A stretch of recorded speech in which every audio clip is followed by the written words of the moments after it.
Howdy, folks, and welcome back. Hope you're all blessed and doing okay out there. Well, for today's video, I present to you America's Historic Steam Railroads, Cumbres and Toltec Railroad. The Cumbres and Toltec operates in Colorado and was part of the narrow gauge portions of the Denver and Rio Grande Western, along with its counterpart, which is more famously known, the Durango and Silverton. They use narrow gauge equipment like the D&S does, and some of the same locomotives, including K-27s and C-19s. But I could be wrong. It's been a while since I've seen this program. Anyway, sit back, relax, and enjoy. All aboard the Cumbres and Toltec Scenic Railroad.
Hello, I'm Bob Schreiber. Welcome aboard America's Historic Steam Railroads. Our trip today is on the highest and longest narrow gauge steam railroad in the United States, the Cumbres and Toltec Scenic Railroad. It is 64 miles in length and climbs to an elevation of just over 10,000 feet. This scenic railroad is located in the Rocky Mountain states of Colorado and New Mexico, and operates along their common state border. During its journeys between Antonito, Colorado and Chama, New Mexico, the train crosses the state border 11 times, going through open desert country with its sagebrush, through deep and spectacular Toltec Gorge, through tunnels, and over high mountain passes with its tall pine trees and vast aspen groves. During the last 70 years, the railroad has remained the same. It operates today with the same buildings, water tanks, and of course, its mighty steam locomotives. A true historical setting.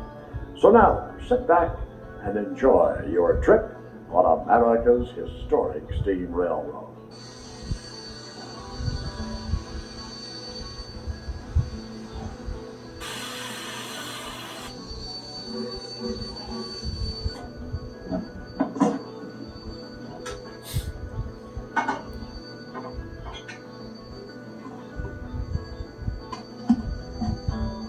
All aboard!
This property is very unique in that we have one of the few railroads in the country that utilizes the original equipment, the original rolling stock, all the original structures, all part of the property here, that it's all still intact. There's very little different with the railroad now than it was 50 years ago. So the passengers really do step back in time when they ride on the railroad here.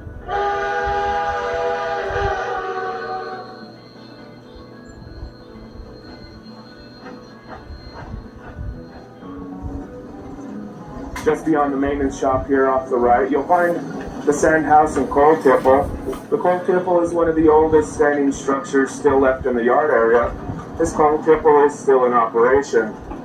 A little beyond the coal tipple, you'll find the water tank. This water tank holds 50,000 gallons of water and is capable of servicing 2 locomotives at the same time. Off the left, you'll find some rolling stock that was left here by the Denver and Rio Grande Western when they were running through here. Just up ahead, we'll be going over the first trestle of the day over the Chalmer River.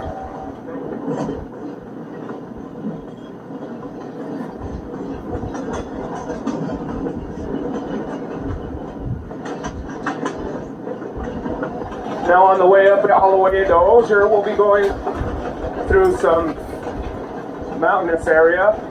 You'll see the sagebrush that you see now, quaky aspen, blue spruce, ponderosa pine, and some Douglas fir trees on the way up there.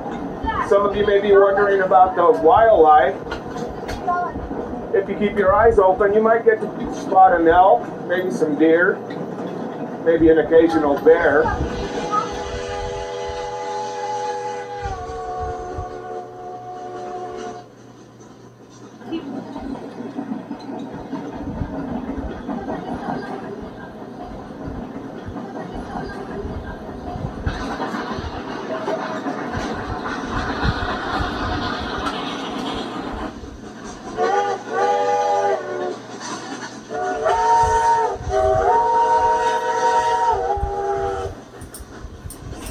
Some of you may have noticed that we are using 2 locomotives this morning. This is known as a double header operation.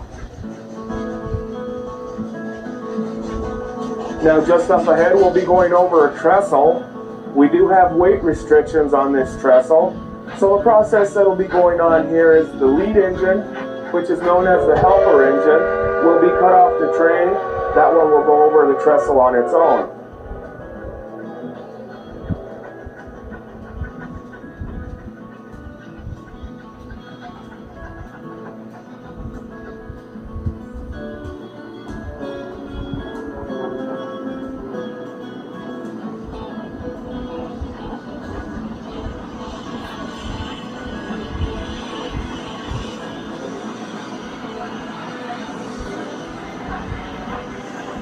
The second locomotive, known as the road engine, will then pull the rest of the train across the trestle. We'll stop on the other side, hook back up, and continue on our way. This is known as Lobato Trestle. It sits at 100 feet high and is 340 feet long. It extends over the Little Wolf Creek, which pours into the Chalmer River. If you're taking photos, you can get some good shots off the left-hand side of the train.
The locomotives that are being used this morning to pull a train up to Cumbres Pass are classified as K36 series locomotives.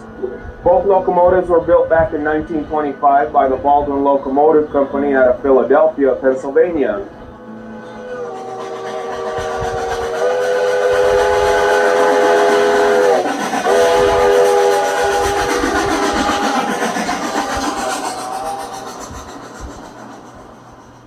This locomotive was built in 1925 by the Baldwin Locomotive Works in Philadelphia, Pennsylvania. And it was built for the Denver and Rio Grande Western Railroad and spent its almost entire life operating on this line. It is a 282 wheel arrangement, which means it has 2 pilot truck wheels, 8 drive wheels, and a 2-wheel trailing truck underneath the cab. It weighs about 93 tons in working order, plus the tender, which adds another 50 tons to make a 143-ton locomotive in all. The locomotive carries 9.5 tons of coal and 5,000 gallons of water in it, and you use about 4 tons a day when you're out on the road, and probably boil away close to another 5,000 gallons of water a day.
When the trains are longer than 8 or 9 cars, we put a second locomotive on the train out of Chama to help it up the steep grade from Chama to the summit of Cumbres Pass. The locomotives are rated to pull a load of 235 tons up the 4% grade out of Chama to the summit of Cumbres Pass.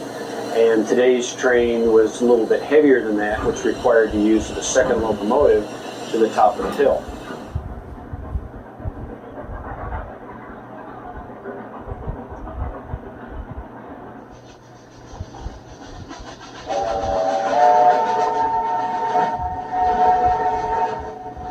Now just up ahead, we will be reaching the highest point along the line. This will be at Cumbres Pass Station. We will be sitting at 10,015 feet above sea level. We will be stopping up ahead at Cumbres Pass to take water on the locomotive. This is only a temporary stop. Off the right, you'll find one of the better preserved buildings. This will be the depot here at Cumbres Pass. Once we get rolling and off the left, before the highway, you'll find the turnaround Y and snow shed. Snow sheds covered most of this area back in the early days of the Denver and Rio Grande Western, when they were running all year round. As I mentioned earlier, this locomotive is a 282 wheel arrangement, and that means it's got 2 pilot truck wheels that help guide it into curves up front, followed by 8 drive wheels, which provide all of the tractive force, or the actual force to move the locomotive down the track, followed by another pair of trailing truck wheels that support the weight of the firebox in the back end of the locomotive. Now these locomotives are very unique in that they are built with the frames that support the weight of the engine outside the drive wheels. On most locomotives, the drive wheels, which you can see hiding way back in here, are on the outside of the frame of the engine. Now these engines, the drive wheels are on the inside, and they have a crank and a counterweight on the outside. The reason that they built the locomotives this way is by moving the frames further apart, they can lower the boiler down between the frame and make the engine with a much lower center of gravity, much more stable on the narrow gauge track.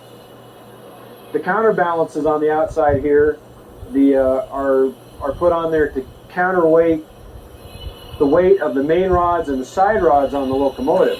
As all of this is moving round and round, you can imagine you get a lot of force of this stuff going up and down and back and forth, so you have to counterbalance the weight of all of the running gear assembly.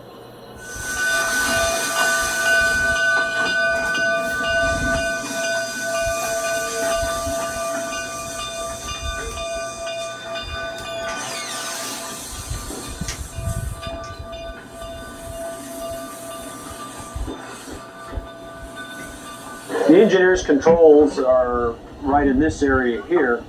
There's basically only 4 or 5 things that the engineer works with at any one time. This lever right here is the throttle, which opens a valve up in the boiler that puts steam to the cylinders and makes the locomotive move. This long lever right here is the forward and reverse lever. With the lever forward, the engine will go in a forward direction, and with the lever in the back position, the engine goes backwards. It also controls the amount of steam that is emitted to the cylinders of the locomotive for the length of the stroke. With the normally you try to run the lever as close to the center as you can to use as little steam and coal as possible. This lever here is for the brakes on the locomotive. It controls the brakes on the engine and the tender only. This large lever here controls the brakes on the train as well as those on the locomotive. When you're running the engine on the train, you use this handle pretty much exclusively. When you run the locomotive by itself, you use the smaller one here. And the needle that's at 45 shows us how much air pressure is in the brake cylinders of the locomotive. If that gauge was down at 0, the brakes on the engine would be released. At 45, they're fully pumped up. The gauge that shows 90 shows us the amount of air pressure in the brake line that runs through to the cars on the train. This little thing right here is the water glass. There are 2 of them on the locomotive, one here as well as one over here. And these show you the level of the water in the boiler of the engine. Right now it's full up to the very top. Water is a very, very important element on a steam locomotive. If you don't have enough water, you can blow yourself to smithereens. So you want to make sure that the water level is always in the proper spot for any particular place upon the railroad. This is the firebox door. Inside here is where the fire that creates the heat to make the steam is located. The temperatures in here when the locomotive is pulling hard can get up close to 2,000 degrees. Obviously hot enough to melt the steel in it, which is why you have to have the water level over the top of the roof of the firebox. Otherwise it'll melt the roof of the firebox out and the engine can explode. It's also operated by a foot pedal.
Up ahead now is the highest trestle along the line.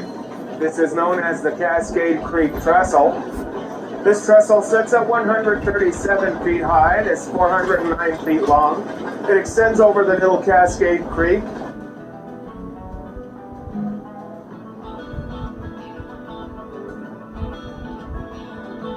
We operate 2 trains a day. One train leaves from Antonito, Colorado, which is the opposite terminal of the railroad. The other train leaves Chama, The Antietam train leaves at 10 o'clock in the morning.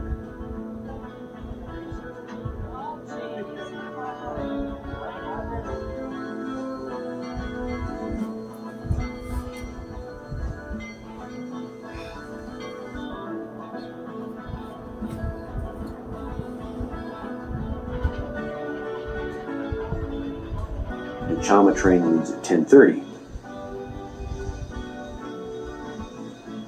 Both trains travel to Osier, which is the midpoint of the railroad.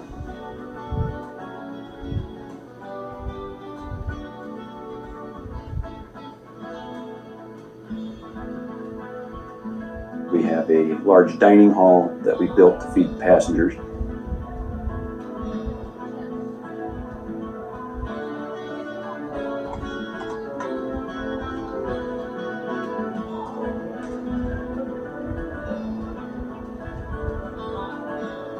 We also have a picnic area there for those passengers who want to bring their own picnic lunch with them. Trains are there for about an hour, and after lunch, the trains go back the way they came. The Chama train gets back at 4:30 in the afternoon. The Antietam train gets back in at 5.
The railroad offers a self-guided walking tour of the yards of the Cumbres and Toltec Railroad by picking up a map in the ticket office at the stations of Antonito or Chama.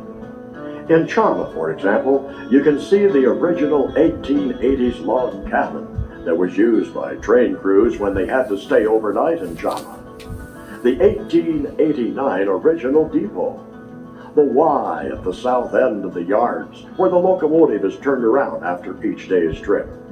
The 50,000-gallon water tank with its unique double water spouts, allowing 2 locomotives to receive water at the same time. The original coal tipple that still operates today, but only on special occasions. In Antonito, you can see a fine example of a loop track that narrow-gauge railroads use to turn their locomotives around without the extensive use of switches. This is a wooden elevator-operated coal tipple. Holds about 120 tons of coal. It was built in 1924 to replace an earlier coal trestle that the railroad had.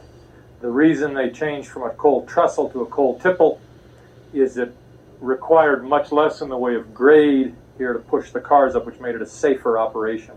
The railroad got its coal in drop-bottom gondola cars and dumped them in what we call the grizzly pits, 2 concrete-lined pits. The pits together will hold about 60 tons of coal. So the coal would be dumped in these pits, and then a 2-bucket elevator, which you can see behind me here, 1 bucket up, 1 bucket down, were raised and lowered. When the bucket was dropped to the bottom of the pit, a guillotine-type door was opened. Coal fell by gravity into the bucket. They operated the engine to raise that bucket to the top, which brought the other bucket down. As the bucket hit the top of its track, it tipped over and dumped coal into this pocket up here. And although we don't use it on a daily basis, we do like to keep it full of coal and ready to use in case of emergency or terribly wet weather. So we keep a supply of clean, dry coal that we can get to easily. But this is our sand house. The locomotives require sand to provide traction in wet or slippery conditions. In the old days, railroads would get what we call green sand, that is sand that is not graded and is not dry, and then by use of a sand house like this would prepare locomotive sand. Sand was then brought into the building and shoveled up into this hopper around a coal-burning stove. A fairly hot fire was kept here in the stove, essentially continuously, and slowly the sand had the moisture driven from it by the heat. As the sand got dry, it would, of its own weight, sift through the holes in the screen and collect on the floor around the stove. It was then the job of the sand house crew to shovel that sand through a screen over here to get the impurities out and get the large pieces out so that it would be of uniform size. So then behind this wall we have a supply of clean, dry, free-flowing sand. Behind me is the remaining 2 stalls of a 9-stall brick roundhouse built by the railroad in 1899. When the Rio Grande first got here in 1881, they immediately put up a 9-stall wooden roundhouse and machine shop because this was a helper station for Cumbres Pass. In 1899, as happened to most wooden roundhouses, it caught fire and burned to the ground. Because this railroad at that time was the only reasonable means of transportation in the countryside, as soon as the fire was out and the ashes cooled down, they came in and built the brick roundhouse, of which these are the remaining 2 stalls. Behind it, sort of out of sight, is the machine shop, and behind it on this side is our new engine house, 2-stall engine house that we built in 1980.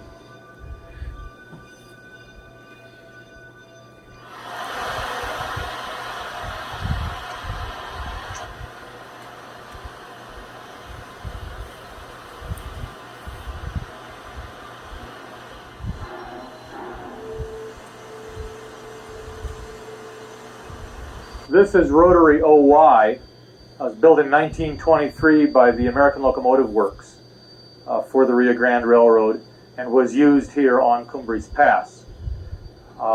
We now use it, it seems, about every other year to clear the railroad. May in northern New Mexico and southern Colorado finds our railroad buried by anywhere from 12 to 20 feet of snow.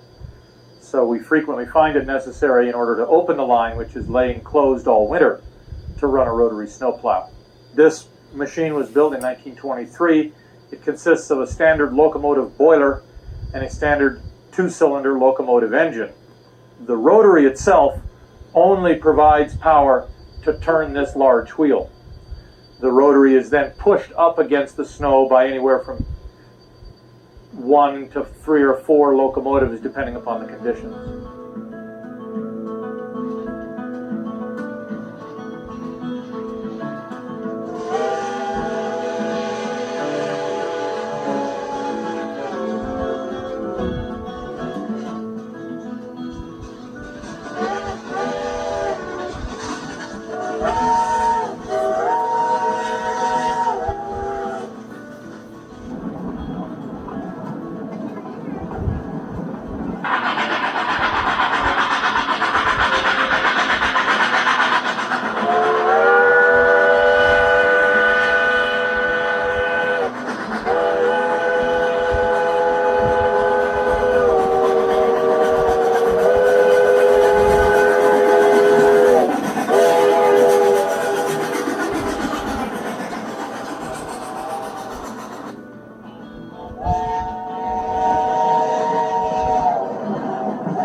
The Cumbres and Toltec Scenic Railroad has grown over the last few years.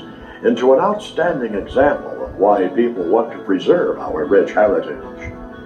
As former Colorado State Senator Hugh Fowler stated at the recent dedication of rebuilt locomotive number 463, in a way, 463 embodies the whole idea of how difficult it is to preserve the things that made our country strong, the things that Americans think are important. We think this is important, and you kids that are here, someday you'll see how important it is. the Cumbres and Toltec Scenic Railroad is at the forefront when it comes to preserving our past. A trip to southern Colorado or northern New Mexico to experience this excellent railroad is a must for every rail fan or history buff, young or old. Come enjoy one of America's historic steam railroads.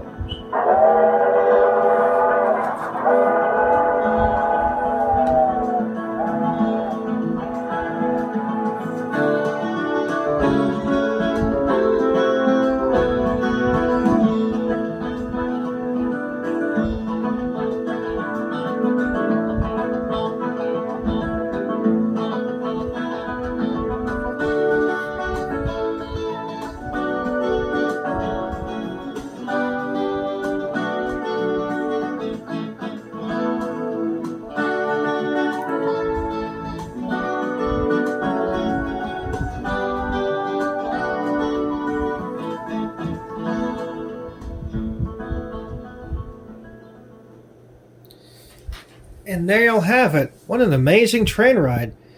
You know, Colorado is the steam state of America, but if you ask me, it's like a giant model railroad with all these trains running around. Quite amazing. The Cumbres and Toltec truly is a unique train ride all in itself. Also, supposedly, they have an engineer's training program. For a few $1,000s, you can spend a week learning somewhat about steam engines and their operations. Although it does not connect to the Durango and Silverton, like it did when it was part of the Rio Grande, this railroad plays an important role in the heritage and history of Colorado and railways in general and the history of this country. If you have a chance to go and ride it, I recommend you do so. Anyway, that'll wrap up this video, so until next time, please make sure you're safe around trains, make sure you like, share, subscribe, and comment. God loves all of us. Happy rails, and I'll see y'all next time. Take care, guys.